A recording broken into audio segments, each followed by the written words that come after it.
Thank you, Deputy Presiding Officer. To ask the Scottish Government what analysis it has undertaken of how income tax divergence has impacted or may impact private sector recruitment.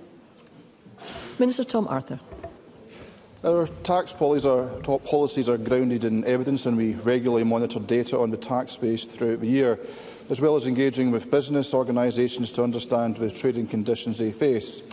Latest data from HMRC show that the number of payrolled employees in Scotland has grown to a near record high, while separate HMRC research has recently shown that Scotland has attracted thousands of taxpayers from the rest of the UK since 2017-18. This is helping contribute to record income tax receipts, with Scottish income tax now forecast to raise around £18.8 billion in 2024-25. Jamie Green.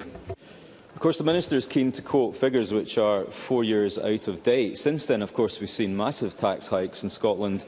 He talks about evidence and data. Well, here's some evidence and data. The data says that if you earn £50,000 or more in Scotland, you will pay 20% more tax than any other part of the UK. It's not a sustainable position that is not affecting the private sector's ability to recruit.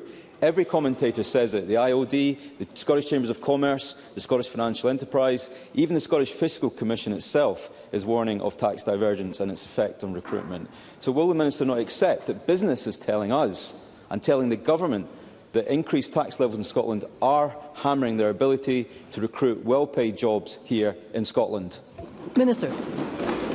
Well, let me start with a point of consensus. I think it's exceptionally important to engage with business, to work with business constructively in our shared endeavour for economic growth. But let me just say where I take a slightly different view. The most recent data that we have is for 21-22, and that shows net positive migration to Scotland across all income tax bands. That is the most recent data that we have to make an assumption on.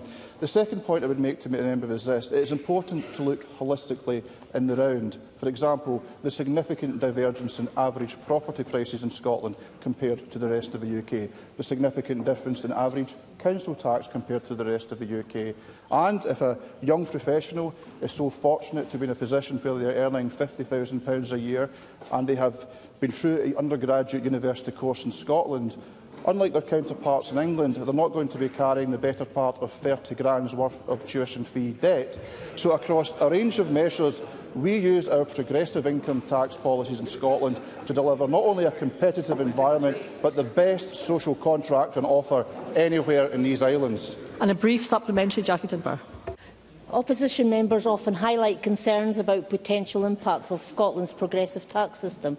Can the Minister say any more about what assessment the Scottish Government has made of the recent HMRC research, which indicates that thousands more taxpayers moved to Scotland than left each year in the period after Scottish income tax was introduced? Minister. The reality is, ever since income tax was first evolved, opposition parties have claimed that even the slightest policy divergence would lead to an exodus from Scotland. Recent HMRC research dispels that.